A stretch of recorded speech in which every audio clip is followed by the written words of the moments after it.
old retired sailor, I'd begun writing life's history for my 5 grandkids. Knowing how my forebears had shied away from giving me any information, isn't he cute? Was the only reply I got from my family. The Fez was the first attempt at converting some of those hundreds of pages into something people might have an interest in. Well, I've been writing a column for a few years now. It has been well received, I think so at least. I haven't been fired. When I heard about the creative writing class being held for the military past and present and for military dependents, I decided to give it a try. What could I lose? I was free, and the possibility of learning a few tricks to improve what I was doing was tantalizing. I signed up.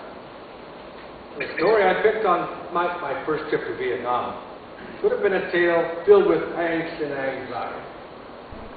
I chose instead to write a design. I wrote an uplifting, fairly humorous tale of how I got from point A to point E while backtracking through points B, C, and D. I deliberately did not write about my time in Vietnam. I hadn't thought about it in a long time. I was not ready for the catharsis of putting that experience on paper, let alone sharing it with others. Finally facing those memories after 40 years was enough to put my soul at rest. I was watching the news on television that day in October 2000, when there was a report that the day before the 12th, there had been an attack on one of our destroyers, USS Cole, in the port of Aden in Yemen. 17 sailors killed, 39 injured by the action of 2 Muslim suicide bombers in a small boat. The rules of engagement had prevented Cole from firing first at the suspicious of the boat. I had been in Aden years before. The memories flooded my consciousness. During my career in the Marine Corps, I experienced some good times and some bad times, as I'm sure everyone has. How many times may compare to those experienced by other folks, I have no idea. But I do know some of those good times may have been too good, legally and morally speaking. Aden was the last Eastern Hemisphere stop for our squadron, before we were to move on from the Suez Canal for a final set of liberties in the Mediterranean, and the crossing back to Norfolk, Virginia, as we rotated out the Korean War zone. The stop in Aden had been one scheduled for our destroyer squadron 2 as part of our circumnavigation of the globe when our 4 ships were first deployed. We had traversed half the globe to the war and would travel the second half on our return. My ship was the USS Barton, DD-722. Well, although I loved the Victory at Sea documentaries and had been enthralled at the scenes of destroyers plowing through mountainous seas, the mere thought of being aboard a ship scared the hell out of me.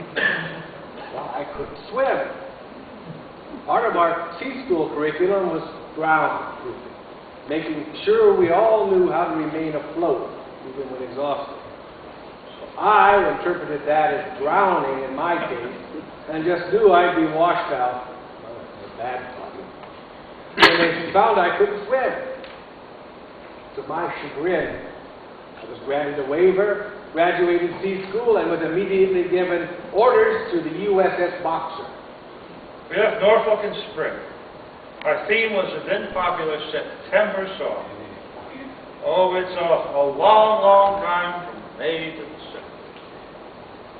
The term of our overseas tour. We transited the canal and refueled in Pearl Harbor and Midway, while crossing the Pacific, landing in Yokosuka, Japan in June. Aboard the Boxer in 1963, we normally spent about 2 months in our home port of Norfolk, Virginia, preparing for deployment. We'd load up a battalion landing team of Marines and helicopter squadron personnel in Norfolk, and then set sail for North Carolina. The ship would circle off Onslow Beach while the helicopters flew aboard, and then we'd steam south to the Caribbean Sea. This was the start of a normal 3-month cruise. the BLT would make a vertical assault on the Puerto Rican island of Vieques. The squadrons would go ashore to the provisional airfield, and the Boxer would steam to St. Thomas to anchor off Port Charlemagne for 2 weeks or so. Then we'd go back and pick up the BLT and squadrons before steaming around the Caribbean, showing off the flag. We'd go back for another exercise off Vieques and spend 2 more weeks in St. Thomas before picking up those bedraggled Marines and worn-out helicopters. Then we'd steam around showing the flag some more. During the Korean War, the USS Barton and Pierce were assigned to spend 45 days inside Wonsan Harbor on the eastern coast of North Korea. Since we were always within range of enemy units on the shore there, we never stopped moving in the harbor, and only the covered general quarter stations of the main battery, bridge, engine rooms, etc. were manned, so the men would not provide any easy targets. But we regularly provided bombardment for Marines ashore somewhere. I learned to sleep with the 2-inch guns in the aftermount, placed 30 feet from my bed. Fired away every night, answering call fire missions from the Marines ashore. Well, our bunks had very thin mattresses, 12 inches apart, vertically in tiers of 5 to 6. Tiers not attached to the bulkhead were attached to poles so that the bunks were 3 inches apart horizontally. The room between the tiers was barely more than shoulder wide, requiring us to shuffle sideways to move about. There was no air conditioning.